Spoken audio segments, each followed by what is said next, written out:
غزوہ تبوک آپ کو پتا ہے ایک ایسا غزوہ تھا جس میں جو شرکت نہیں کرے گا وہ منافق ڈکلیئر ہوگا، قرآن میں فتویٰ آ گیا تھا۔ اس سے پہلے کبھی نفیر عام نہیں تھی، یہ پہلا اور آخری موقع تھا، کیونکہ رومن امپائر سے ٹکرانا تھا، سپر پاور تھی دنیا کی، 1.5 لاکھ کی فوج لے کے کیسرے روم بارڈر پہ آ گیا تھا عرب کے۔ تو نبی علیہ السلام نے اناؤنسمنٹ کی کہ بھئی اب سب نے جانا ہے، جو نہیں جائے گا منافق شمار ہوگا، الا یہ کہ کسی کے پاس ریسورسز نہ ہو، یا کوئی مریض ہو، یا کوئی عورت ہو، یا کوئی معذور ہو۔ منافقین آگے بہانے کر رہے تھے، کچھ سادہ لوگ مسلمان بھی اس کا حصہ بن گئے۔ بخاری مسلم میں 3 اصحاب کی توبہ کا واقعہ بھی موجود ہے، وہی میری ویڈیو ریکارڈڈ ہے۔ تو کعب بن مالک کی رضی اللہ تعالیٰ عنہ علیہ السلام، تو کچھ لوگ جو ہے وہ یعنی اپنے ان معاملات کی وجہ سے کچھ پیچھے بھی رہ گئے۔ تو المستدل الحاکم میں آتا ہے کہ صحابہ کرام کہتے ہیں کہ ہم نبی علیہ السلام کے ساتھ سفر پہ نکلے نا جب، تو نبی علیہ السلام کو آ کے کوئی بتاتا تھا، کہتا تھا یا رسول اللہ وہ جو فلاں بندہ تھا نا وہ بھی کوئی نہیں آیا، پیچھے رہ گیا۔ تو آپ علیہ السلام پرواہ نہیں کرتے تھے۔ پھر بتایا گیا یا رسول اللہ وہ بھی کوئی نہیں، یعنی جڑے نعرے مارتے سن اچے اچے، جدو اتنے کسی کو دسایا جائے گا سر وہ تہاڈا پکا جڑا یار ہے بیلی وہ بھی کوئی نہیں ہے، تو حضور علیہ السلام کو لوگ نا فیڈ بیک دیتے یا رسول اللہ وہ بھی غائب ہے، وہ بھی نہیں آیا۔ اب 30,000 کے لشکر میں آپ نے کوئی ریکارڈ تو نہیں رکھا تھا، رجسٹر تھا، لیکن کدھر 30,000 بندوں میں کدھر کوئی رکھ سکتا ہے صاحب اس طرح، یا رسول اللہ وہ بھی رہ گیا وہ بھی۔ تو حضور علیہ السلام کہتے تھے ٹھیک، آپ فرماتے تھے اللہ چاہے گا تو آ جائے گا، نہیں آئے گا تو نہیں آئے۔ تو کسی نے کہا کہ وہ ابو ذر غفاری بھی پیچھے رہ گئے، آیا اور ابو ذر کو اس کے اونٹ نے روک لیا، اونٹ ہی نہیں اٹھ رہا تھا نا سر، وہ آپ کو گاڑی تو نہیں ہے نا جو سٹارٹ کر لیں گے آپ، اونٹ چلنے سے انکار کرتے کوئی کر سکتا ہے؟ اور سر سفر کتنا ہے؟ 700 کلومیٹر، 700 کلومیٹر کا ریگستانی سفر آج کے دور میں بھی کرنا مشکل ہے، سائیکل پہ نہیں آپ کر سکتے، پیدل تو آپ سوچ بھی نہیں سکتے، اونٹ کے بغیر کیسے ہو سکتا ہے؟ جس میں آپ کو اونٹ اس لیے بھی ضروری ہے کہ اس کے اوپر آپ نے سامان لادنا ہے، پانی نہیں راستے میں پینا، ریگستان میں تو کئی کلومیٹرز تک کچھ بھی نہیں ہوتا، بھوکے پیاسے مریں گے، پھر آپ قافلے سے بھی جدا ہیں۔ تو ابو ذر غفاری کوشش کرتے رہے کس طریقے اونٹ، اسی دوران قافلہ نکل گیا آگے، تو وہ اونٹ اٹھا ہی نہیں ہے، تو حضرت ابو ذر غفاری نے اپنا سامان اپنی پیٹھ پہ لاد لیا، پیدل چل پڑے ریگستانی سفر میں۔ حاکم کی روایت ہے کہ ہم نے دیکھا دور سے ایک اکیلا شخص آ ہے جس کی پیٹھ کے اوپر بورا لدا ہوا ہے۔ تو نبی علیہ السلام کی آپ محبت دیکھیں، آپ نے فرمایا کہ تو ابو ذر ہو جا، یعنی جو آنے والا شخص ہے تو ابو ذر ہو، یعنی حضور نے خواہش کا اظہار کیا۔ آپ کو نظر تو نہیں آ رہا تھا یہ کون آ رہا ہے، آپ کی محبت، آپ کو پتا تھا ابو ذر غفاری نہیں رہ سکتا پیچھے، تو صحابہ کہتے ہیں آپ نے فرمایا تو ابو ذر ہو جا، تو صحابہ کہتے ہیں تھوڑی دیر بعد جب وہ قریب آئے تو ہم نے پہچان لیا ابو ذر غفاری ہیں۔ تو جب ہم نے پہچان لیا نا تو حضور علیہ السلام نے ان کے پہنچنے سے پہلے آپ نے فرمایا ابو ذر کو دیکھو اکیلا آ رہا ہے،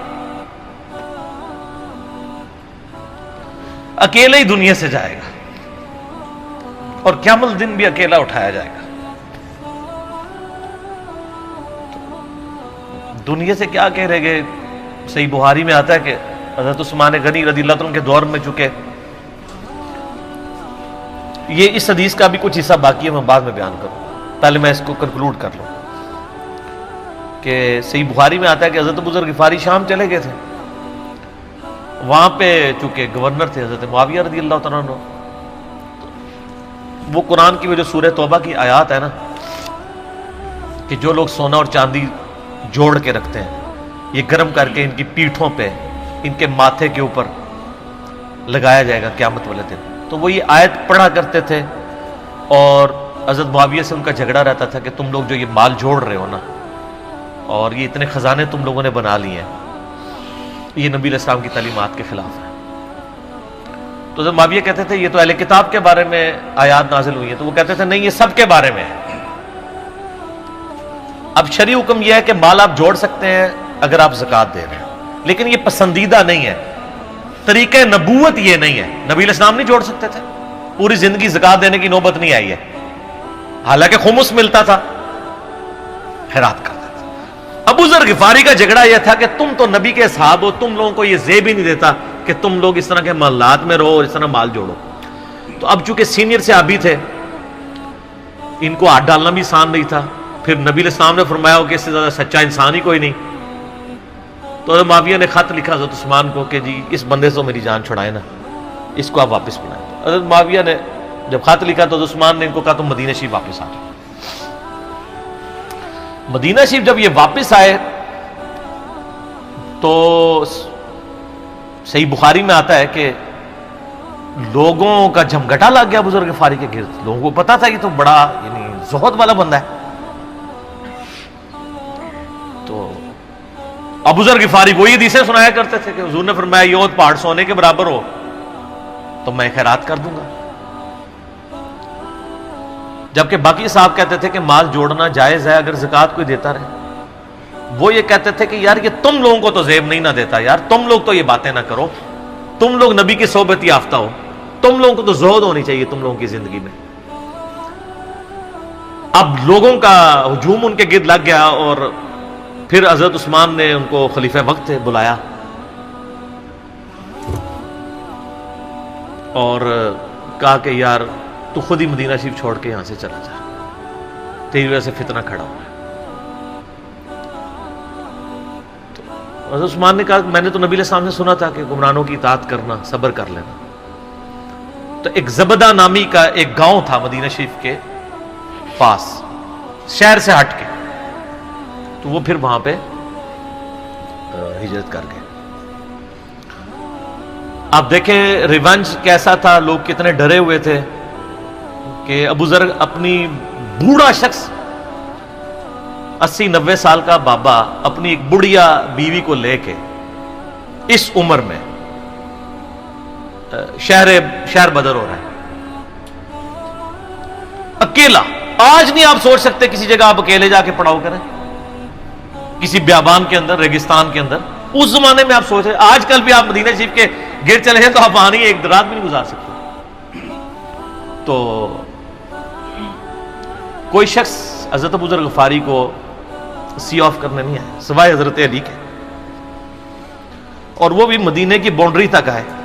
ان کو پتا تھا ان کے سٹانس کے بارے میں، اور حضرت علی نے ان کو جب سی آف کیا تو کہا کہ میں چونکہ حکمران وقت کی اطاعت کا پابند ہوں، میں مدینے کی باؤنڈری سے باہر نہیں جاؤں گا۔ اگر مجھے کوئی اس طرح کا یعنی حکم اجازت مل جاتی تو میں تیرے ساتھ جاتا۔ ایران والوں نے حضرت علی علیہ السلام کے زندگی کے آخری 10 سال کے اوپر ایک فلم بنائی ہے، امام علی علیہ السلام۔ اس میں ابو ذر غفاری کے سارے واقعات انہوں نے فلمائے ہیں سر، دیکھنے والے جب مولا علی چھوڑنے آتے ہیں، پھر جو ان کی ڈیبیٹس ہوتی ہیں مدینہ شریف میں لوگوں کے ساتھ، وہ ساری انہوں نے ویڈیو میں فلما دی۔ پھر یہ چلے گئے وہاں پہ رہنا شروع ہو گئے۔ اب اس حدیث کی طرف واپس آ جائیں جو فرمایا آپ علیہ السلام نے اکیلے ہی مرے گا۔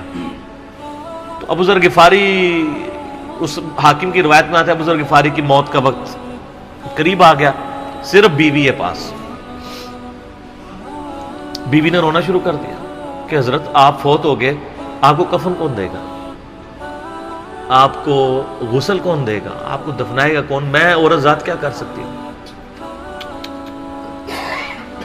حضرت ابو ذر نے کہا کہ نبی علیہ السلام سے میں نے سنا تھا کہ تو اکیلا مرے گا، پھر مسلمانوں کا ایک قافلہ وہاں سے گزرے گا جو تجھے کفن دے کے دفنائے گا اور جنازہ بھی پڑے گا۔ تو نے فکر نہیں کرنی، جب میں مر جاؤں تو میری لاش کو چوراہے پہ رکھ دینا، گزرگاہ پہ، جو یعنی مدینہ کی طرف راستہ آتا تھا گاؤں ایریا سے گزر کے، اللہ میرا بندوبست کر دے گا۔ وہی ہوا کہ ان کے مرنے کے بعد مسلمانوں کا ایک قافلہ دور سے آ رہا تھا۔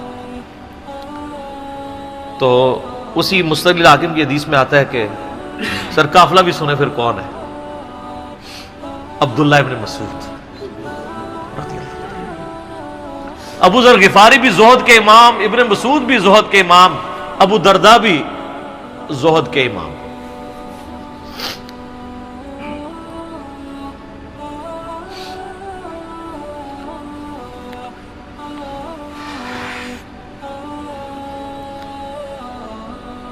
ابن مسعود رضی اللہ تعالیٰ عنہ جب وہاں پہ رکے، ان کو تو نہیں پتا تھا یہ کون ہے، تو انہوں نے کہا بی بی کیا وہ؟ ان کا میرا خامند مر گیا ہے۔ ان کا یہ کون ہے؟ تو انہوں نے کہا ابو ذر غفاری۔ عبداللہ ابن مسعود کی چیخ نکل گئی، چیخ ماری انہوں نے، ان کا واہ! اللہ کے نبی نے فرمایا تھا کہ ابو ذر اکیلا آ رہا ہے تبوک کے موقع پہ، دنیا سے بھی اکیلا جائے گا، اور قیامت الدین بھی اکیلا اٹھایا جائے گا۔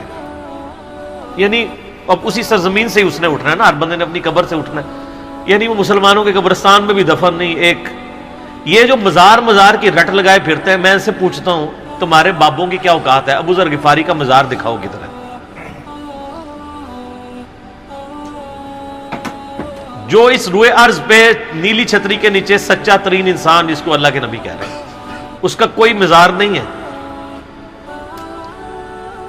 غریب المتنی میں مرا ہے، اس کی قبر بھی ایسی جگہ ہے جہاں مسلمانوں کے پاس قبریں بھی کوئی نہیں ہے، ایک ریگستان میں اکیلی قبر ہے، اس قبر کا بھی کسی کو نہیں پتا، اس پہ کوئی مزار بھی نہیں ہے، اور قیامت الدین بھی اکیلا اٹھایا جائے گا، یعنی قیامت تک وہاں پہ کوئی قبرستان بھی نہیں بنے گا۔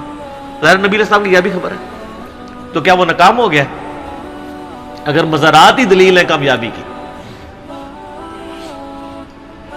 تو عبداللہ ابن مسعود رضی اللہ تعالیٰ نے ان کو غسل دیا، کفن دیا اور دفنا دیا۔ یہ پوری ڈیٹیلز آپ کو المستدرک الحاکم میں مل جائیں گی۔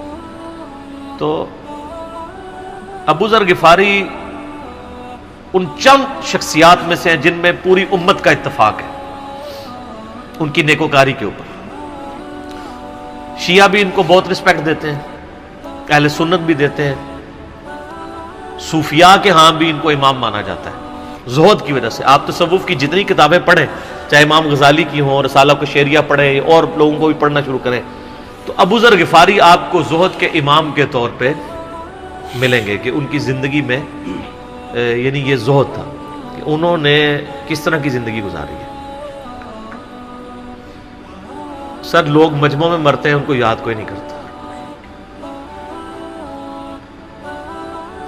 اور ابو ذر غفاری کو آج بھی دنیا یاد کر رہی ہے، ہم بھی یاد کر رہے ہیں رضی اللہ تعالیٰ عنہ علیہ السلام۔ اللہ تعالیٰ قیامت والے دن ہمیں ایسے نیکوکار لوگوں کا ساتھ نصیب فرمائے، آمین ثم آمین۔